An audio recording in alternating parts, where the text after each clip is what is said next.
Assalamu alaikum all of you. Here psychologist Ariba Server. I'm the founder of AS Learning Hub. So today we have a session on the topic of main branches of counseling psychology. We are discussing that main branches of counseling psychology, in which we are discussing that educational counseling, rehabilitation counseling, couple counseling, marriage counseling, mental health related counseling and drug addiction counseling. So firstly we discuss the educational counseling.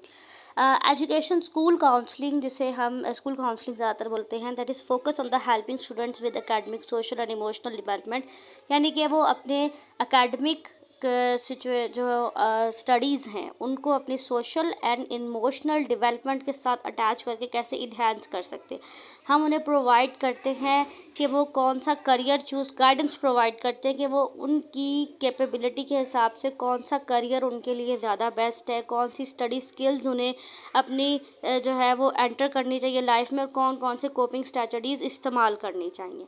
Then आती है career counselling. Career counselling and educational counselling दोनों एक दूसरे से बहुत ज़्यादा relate करती हैं, क्योंकि हम इसमें असिस्ट करते हैं इंडिविजुअल को कि वो अपने करियर ऑप्शंस को जो है, अपने इंटरेस्ट को एक्सप्लोर करें और अपनी एबिलिटीज़ को देखते हुए ही अपना फ्यूचर जो है वो डिसाइड करें, यानी कि अपना फ्यूचर करियर डिसाइड करें। इसमें हम गाइडेंस प्रोवाइड करते हैं कि वो अपनी डिसीजन मेकिंग करें अबाउट देयर करियर ट्रांजिशंस, कि कौन सा करियर वो अपनी एबिलिटीज़ के हिसाब से कौन सा करियर लेना चाहते हैं, और अपने वर्क लाइफ को किस तरह वो अपने करियर को और अपने वर्क लाइफ को और लाइफ को बैलेंस कर सकते हैं, तीनों चीज़ों को एक साथ। सो करियर में अब वो एबिलिटीज़ किसी के अंदर जो है वो बोलने की कैपेबिलिटी बहुत अच्छी होती है, तो वो कम्युनिकेशन, मोटिवेशनल लर्निंग की तरफ जा सकते हैं, एजुकेशन में टीचिंग की तरफ जा सकते हैं। सो इसी तरह मैरिज एंड फैमिली काउंसलिंग है। मैरिज एंड फैमिली काउंसलिंग में हम कपल्स के ऊपर वर्क करते हैं या फैमिलीज़ के ऊपर वर्क करते हैं, ताकि उनके दरमियान में जो एक कॉन्फ्लिक्ट आ गया है, जिसकी वजह से उनके दरमियान से जो कम्युनिकेशन की जो एक होती है, लाइन होती है, वो ब्रेक हो जाती है। हम कम्युनिकेशन लाइन बिल्डअप करते हैं, हम उन जो कॉन्फ्लिक्ट्स हैं उन्हें उन्हें रिजॉल्व करवाते हैं। उनके रिलेशनशिप को स्ट्रेंथन करने के लिए हम उन्हें टाइम प्रोवाइड करते हैं कि वो एक दूसरे के साथ कम्युनिकेट करें, डिस्कशन करें लाइफ के ऊपर, लाइफ डिसीजंस के ऊपर, ताकि जो एक सेटबैक आ गया है उनके अंदर, गैप आ गया है, कम्युनिकेशन गैप आ गया है, उस कम्युनिकेशन गैप को ब्रेक करके वो एक दूसरे से बात कर सके। मैरिज काउंसलिंग इसे कहते हैं। देन जो है वो रिहैबिलिटेशन काउंसलिंग है। रिहैबिलिटेशन काउंसलिंग जो है वो सपोर्ट करती है इंडिविजुअल्स को with physical, emotional, developmental about their disabilities.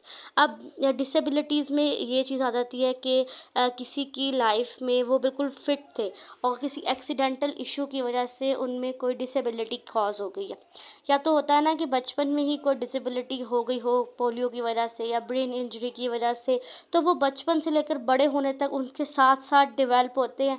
तो फिर भी किसी हद तक वो अपने आप को सेटल डाउन कर लेते हैं, लेकिन कुछ लोग नहीं सेटल डाउन कर पाते, और कुछ लोग बिल्कुल सही होते हैं और अचानक किसी एक्सीडेंट की वजह से तो उनके साथ ये इशू होता है। फिर उनकी वोकेशनल ट्रेनिंग्स होती हैं, उन्हें एडजस्टमेंट करवाई जाती है कि वो अपनी इस डिसेबिलिटी के साथ भी इंडिपेंडेंट लाइफ को जी सकते हैं, अपनी ज़िंदगी को बेहतर तरीके से गुजार सकते हैं, कोई भी चीज़ उनसे दूर नहीं है, वो अच्छा लर्न कर सकते हैं, अपनी सोसाइटी में इस डिसेबिलिटी के साथ भी अपना एक इम्पॉर्टेंट रोल प्ले कर सकते हैं। इसे रिहैबिलिटेशन काउंसलिंग कहते हैं। देन मेंटल हेल्थ काउंसलिंग है। अब मेंटल हेल्थ काउंसलिंग में साइकोलॉजिकल एंड इमोशनल इश्यूज़, और जिसमें behaviour issues like anxiety, depression, trauma, ये तमाम तर चीज़ों के साथ डील किया जाता है विद द इंडिविजुअल।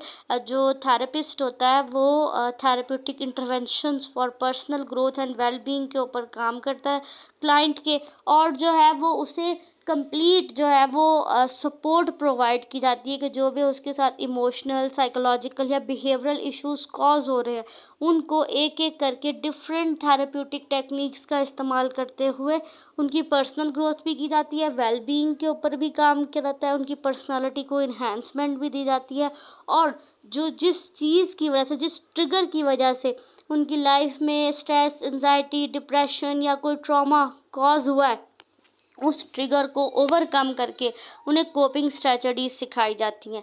देन आता है substance abuse counselling. Substance abuse counselling में हम इंडिविजुअल जो कि एडिक्शन से स्ट्रगल कर रहे होते हैं, अब वो behavioural related to the behavioural problems होती हैं। अब एडिक्शन जो है वो सिर्फ अब्यूज़ ड्रग्स अब्यूज़ एडिक्शन नहीं हो सकता, वो सब्सटेंस अब्यूज़ के साथ साथ किसी भी मोबाइल एडिक्शन हो सकता है, वो कोई किसी ऐसी चीज़ का एडिक्शन हो सकता है जो उनकी लाइफ में हार्मफुल चीज़ें ला रहा है। तो उसकी प्रिवेंशन, रिलैप्स को रोकने के लिए, प्रिवेंशन की रिकवरी के लिए और फैमिली सपोर्ट एंड इन्वॉल्वमेंट बहुत ज़रूरी होती है। सब्सटेंस अब्यूज़ काउंसलिंग में फैमिली को बहुत इन्वॉल्व किया जाता है, क्योंकि फैमिली सपोर्ट के ज़रिए ही जो है वो इंडिविजुअल को उसके रिलैप्स और उसकी दोबारा प्रिवेंशन होने से रोकने के ऊपर काम करते हैं, और रिकवरी बहुत जल्दी होती है जब फैमिली सपोर्ट मौजूद हो।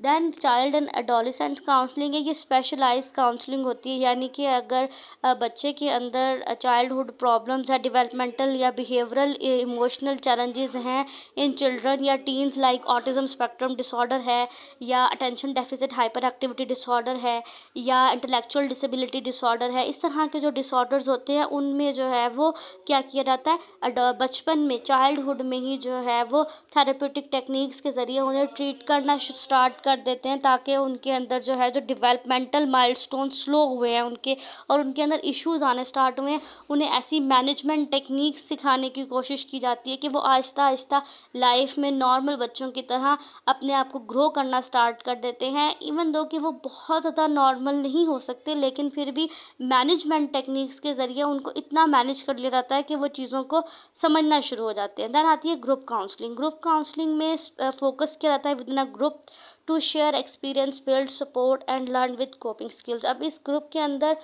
डिफरेंट प्रॉब्लम से गुजरने वाले लोग भी हो सकते हैं, डिफरेंट साइकोलॉजिकल प्रॉब्लम से गुजरने वाले, या एक तरह के साइकोलॉजिकल प्रॉब्लम से गुजरने वाले लोग भी हो सकते हैं, क्योंकि इसके अंदर ऐसा होता है कि जिसके साथ जो चीज़ गुजरी भी होती है ना, वो जब अपना एक्सपीरियंस शेयर करता है तो दूसरे पर्सन को उस चीज़ से सपोर्ट मिलती है कि ये इतने मुश्किल वक्त से गुजर रह गए हैं, तो मेरी प्रॉब्लम तो इतनी बड़ी नहीं है, मैं इसको मज़ीद बेहतर तरीके से कोप अप कर सकती हूँ, कर सकता हूँ, और मैं मज़ीद बेहतर तरीके से डेवलप हो सकता हूँ। तो ग्रुप काउंसलिंग इसलिए की जाती है।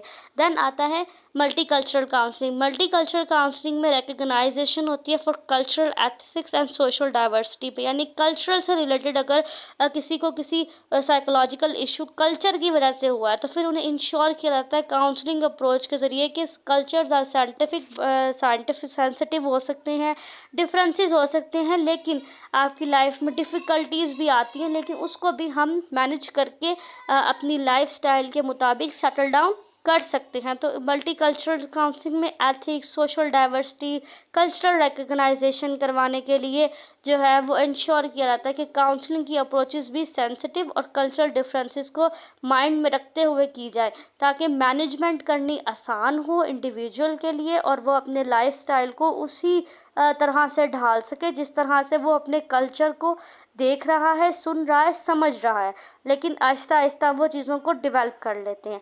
देन आती है crisis and trauma counselling. Crisis and trauma counselling में इंडिविजुअल को प्रोवाइड किया जाता है इमीडिएट सपोर्ट।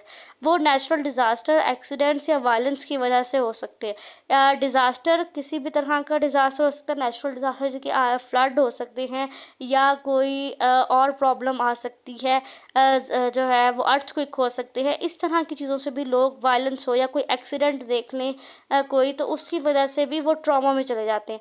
तो उन ट्रॉमास को स्टेबलाइज करने के लिए कोपिंग स्ट्रैटेजीज और रेजिलियंस पर फोकस किया जाता है कि क्लाइंट को समझाया जाए कि जो चीज़ गुजर गई है उसको लेकर अब हमने ज़िंदगी में नहीं आगे चलना, हमने उसको वहीं पर छोड़ देना है और अपनी ज़िंदगी को बेहतर तरीके से आगे बढ़ाने की कोशिश करनी है। तो जब हम इस तरह से अपने क्लाइंट को गाइड करना स्टार्ट करते हैं, तो वो आहिस्ता आहिस्ता पहले तो स्टेबलाइज होते हैं, क्योंकि उनको ट्रिगर्स हो रहे होते हैं, फ्लैशबैक्स आते हैं अबाउट देयर ट्रॉमास। पहले वो स्टेबलाइज होते हैं, फिर उनको आहिस्ता आहिस्ता कोपिंग स्ट्रैटेजीज पर लेकर आते हैं, जिससे उनकी रेजिलियंस डेवलप होती है और वो अपने प्रॉब्लम से जो है कम्प्लीटली तौर पर कोप कर जाते हैं। Must like, comment, share and subscribe the channel and give your feedback in the comment section and also suggest the next topic of learning. Thank you so much.